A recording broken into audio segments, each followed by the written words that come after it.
Meus amigos, bom dia, boa tarde, boa noite. Muito bom estar aqui novamente. Muito bom esse momentinho de reflexões. Um momento curto, mas que o nosso coração se prepara, busca a ajuda do mais alto.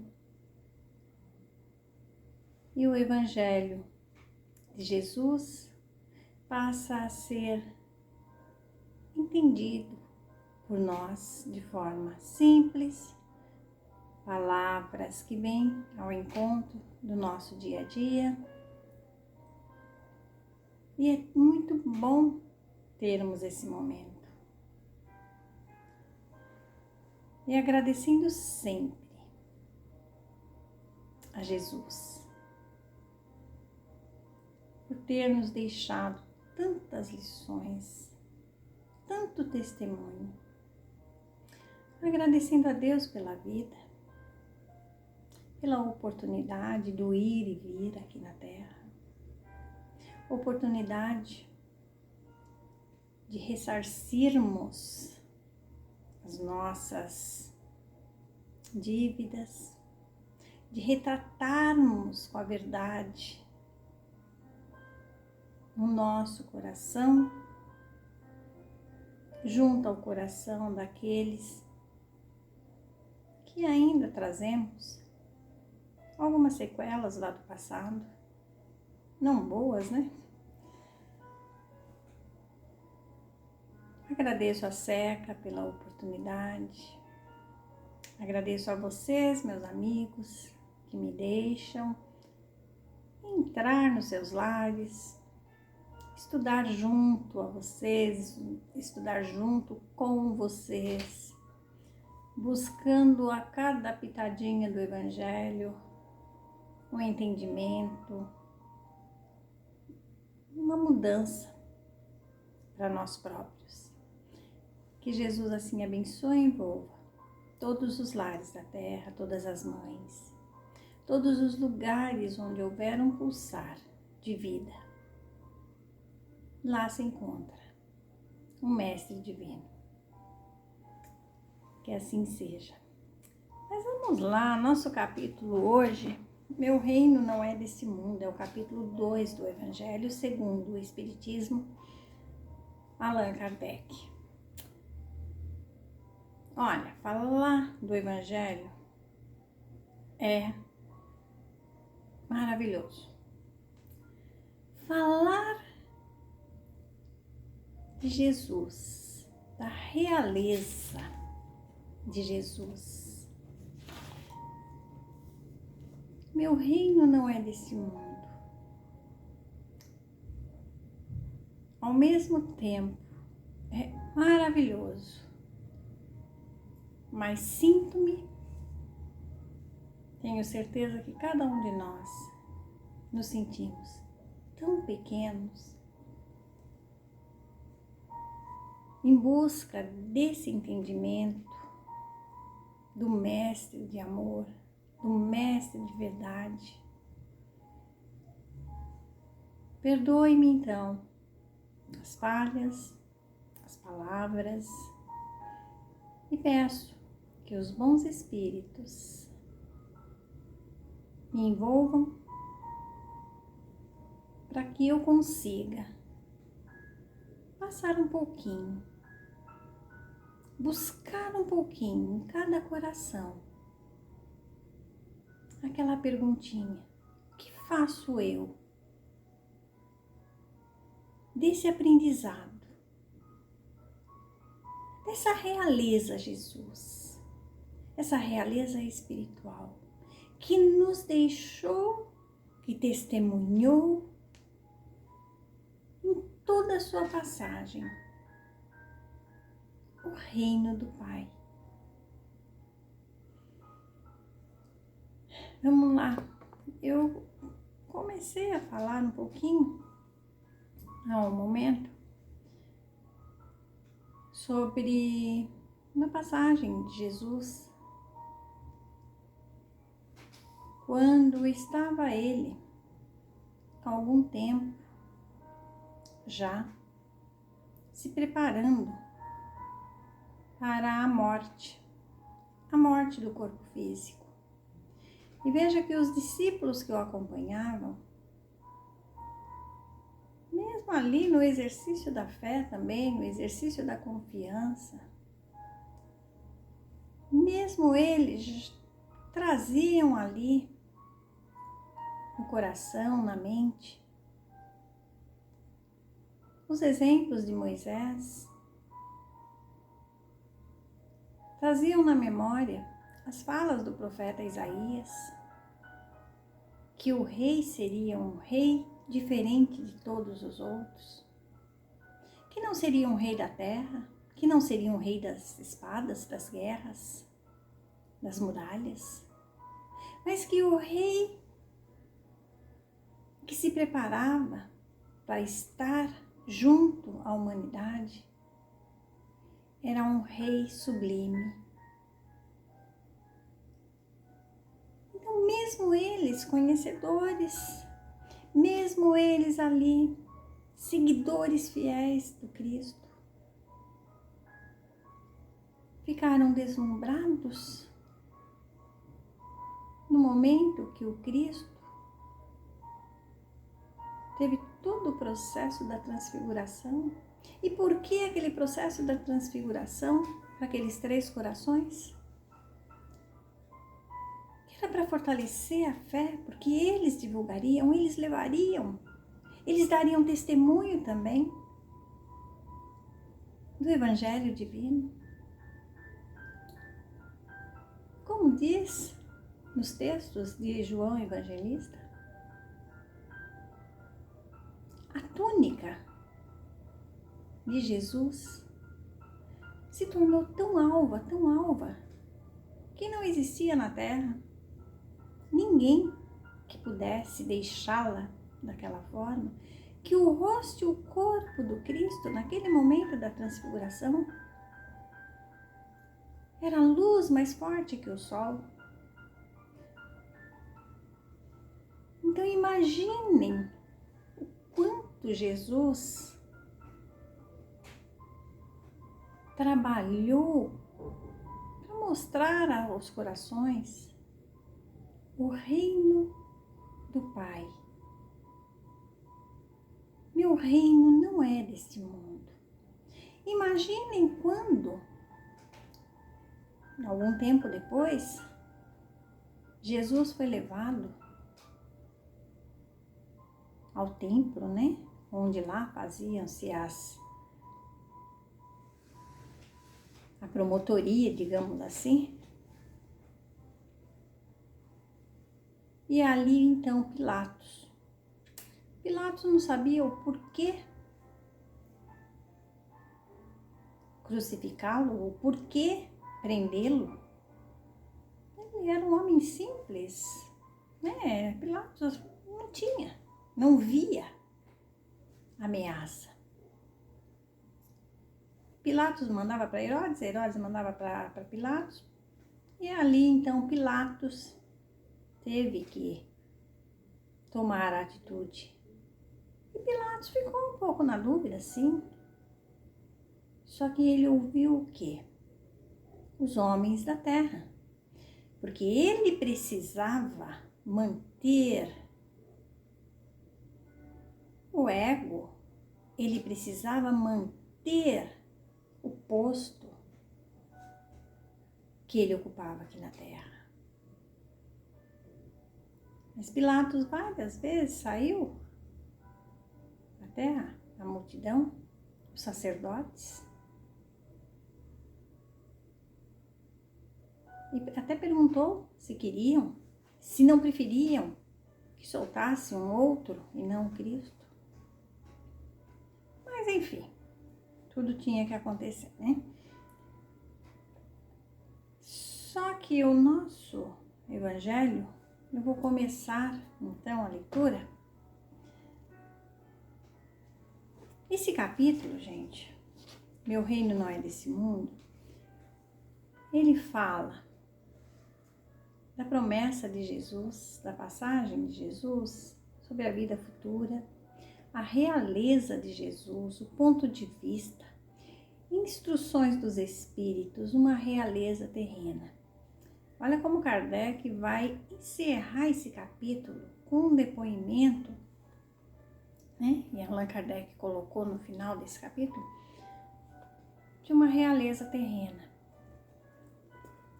Então, olha o trabalho do Cristo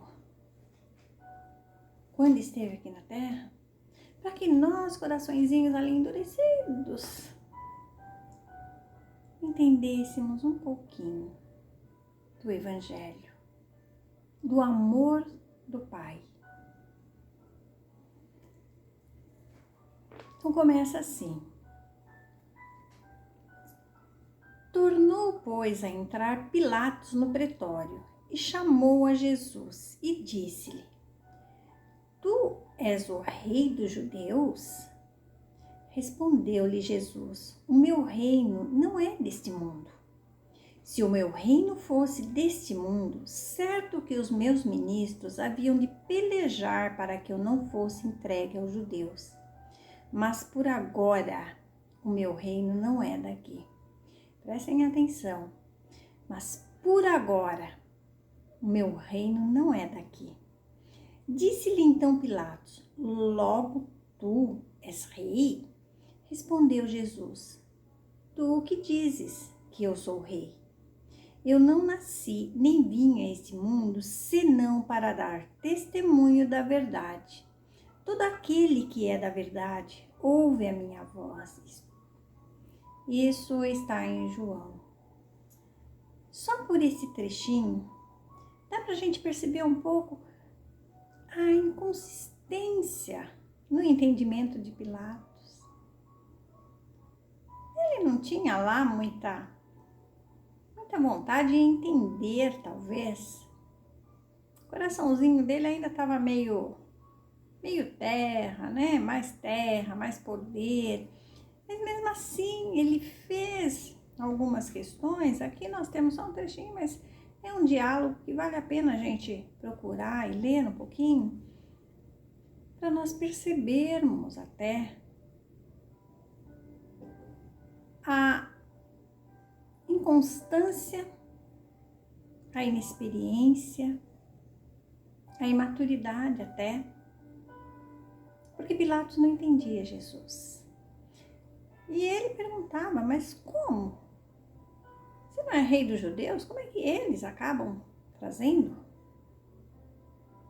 E Jesus então coloca: meu reino ainda, nesse momento não é daqui.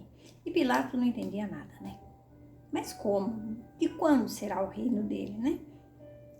E hoje nós temos aí o Evangelho de Jesus.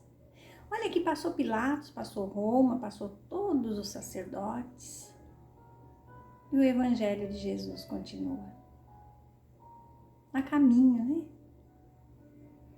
Então, galgar o reino prometido por Jesus, essa vida futura, não são os degraus aqui da terra. É apenas o quê? O exercício, degrau a degrau, das nossas atitudes morais de acordo com as leis divinas, aquelas que Jesus vivenciou, aquela que ele ali, em testemunho vivo, em carta viva, como diz Paulo, atuou, socorrendo os irmãos do caminho, amparando as mulheres abandonadas, as crianças, os órfãos, os doentes, os leprosos, perdoando com as lições.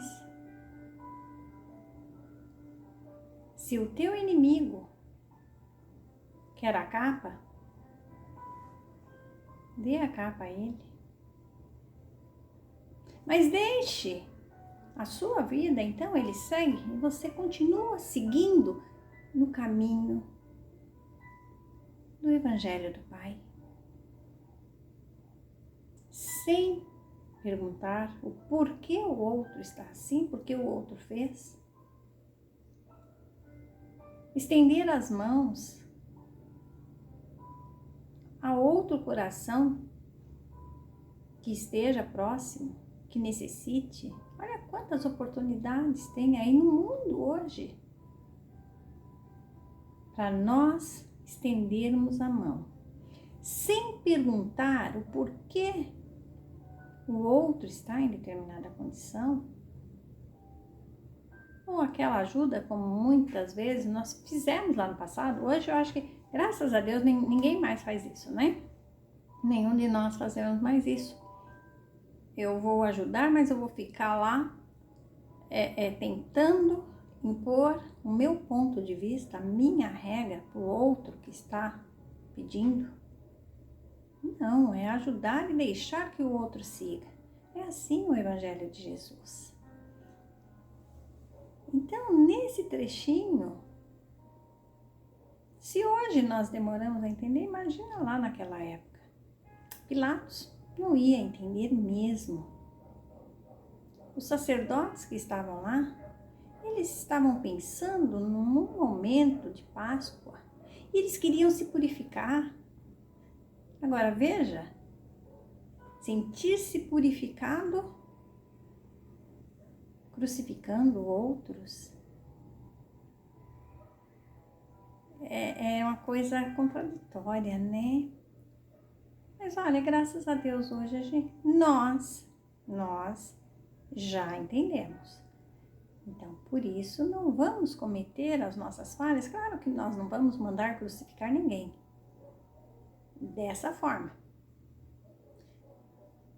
Mas e no nosso falar? No nosso julgar? Estamos julgando? Estamos fazendo aquela nossa análise fria, negativa? Aquela que deixa o nosso irmão no caminho assim pequenininho. E nós lá no pedestal, aí nós estaríamos agindo o quê? Como Pilatos? Esse é o Evangelho hoje. No nosso entendimento, porque lá nós não tínhamos, hoje nós temos. É ação, é prática, é testemunho vivo, não é só teoria. Não é vislumbrar com as palestras que nos tocam naquele momento. Terminou a palestra, eu saio na rua, aí meu coração já começa a trazer tudo de novo, aqueles sentimentos inferiores, a revolta, a ira, a mágoa, o rancor, o medo. Então, vamos ler um pouquinho aqui e depois vamos fazer essa continuidade, cada um no seu recanto, pedacinho por pedacinho. Vamos trazer o Evangelho para o nosso coração. A vida futura. Por estas palavras, Jesus se refere claramente à vida futura que ele apresenta em todas as circunstâncias, como o fim a que se destina a humanidade e como devendo ser o objeto das principais preocupações do homem sobre a terra. Todas as suas máximas se referem a esse grande princípio. Sem a vida futura, com efeito, a maior parte dos seus preceitos de moral não teriam nenhuma razão de ser. É por isso que os que não creem na vida futura, pensando que ele apenas falava da vida presente, não os compreendem ou os acham pueris. Esse dogma pode ser considerado, portanto, como o ponto central do ensinamento do Cristo. Eis porque está colocado entre os primeiros, no início desta obra, pois deve ser a meta de todos os homens. Veja bem, todos os homens é a humanidade, né? Só ele pode justificar os absurdos da vida terrestre e harmonizar-se com a justiça de Deus. Os judeus tinham ideias muito imprecisas sobre a vida futura. Acreditavam nos anjos, que consideravam como os seres privilegiados da criação, mas não sabiam que os homens um dia pudessem tornar-se anjos e participar da felicidade angélica. Gente, hoje nós sabemos que os espíritos, nós espíritos, vamos ali, ó, degrau a degrau. De que forma? Reencarnação a encarnação, praticando, melhorando, buscando a cada oportunidade entender, melhorar, pôr em prática, com a nossa responsabilidade, com o nosso compromisso espiritual, porque já sabemos. Olha lá essa transfiguração do Cristo. Hoje nós entendemos. Então, cada um de nós podemos chegar sim nesse estágio. Mas lá naquela época, claro, era tudo ali em matéria, né? Então, mais tarde, Jesus veio lhes revelar que existe outro mundo onde a justiça de Deus se realiza. É esse mundo que ele promete aos que observam os mandamentos de Deus. É nele que os bons são recompensados. Esse mundo é o seu reino, no qual se encontra em toda a sua glória e para o qual voltará ao deixar a terra.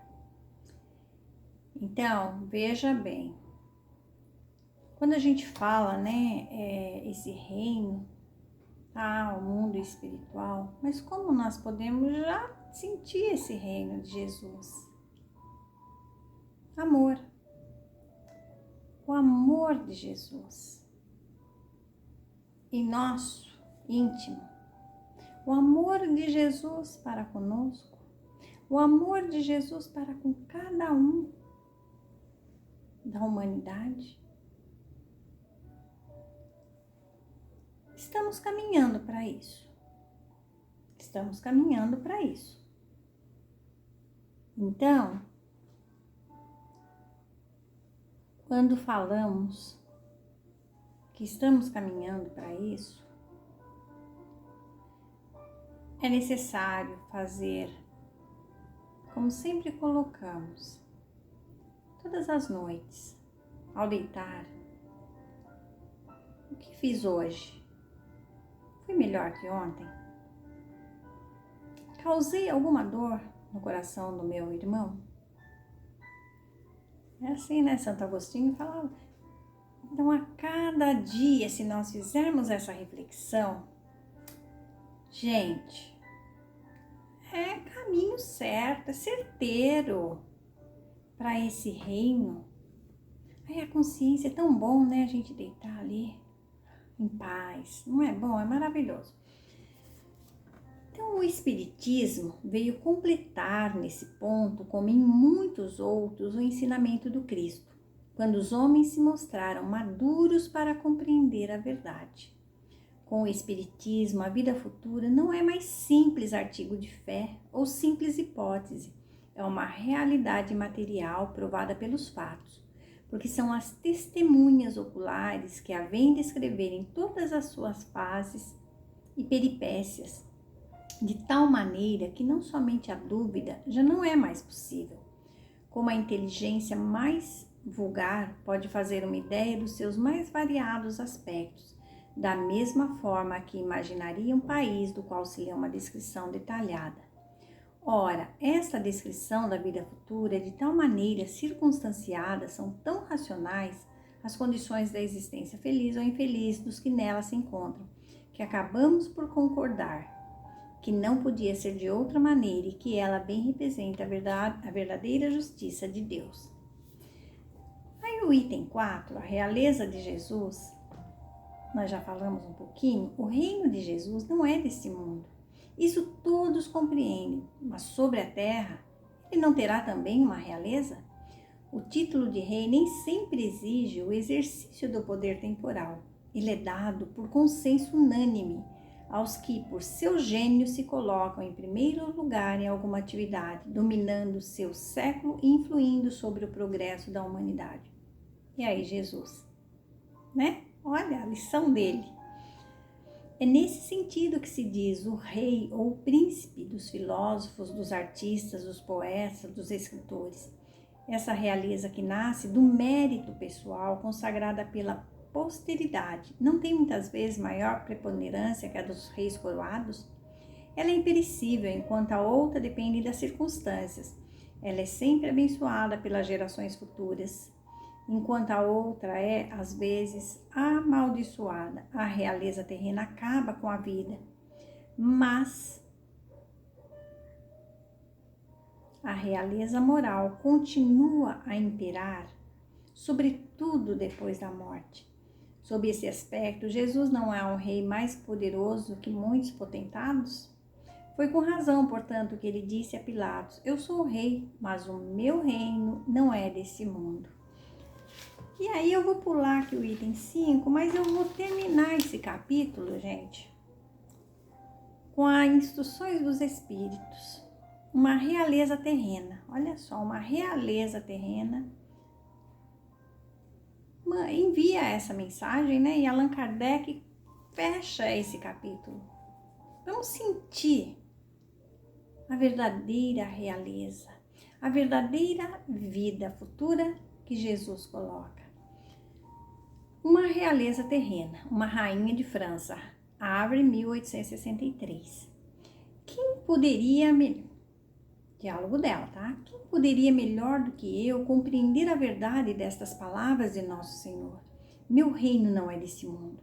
O orgulho me perdeu sobre a terra. Quem, pois, compreenderia o nada dos reinos do mundo se eu não compreendesse? O que foi que eu levei comigo da minha realeza terrena? Nada, absolutamente nada.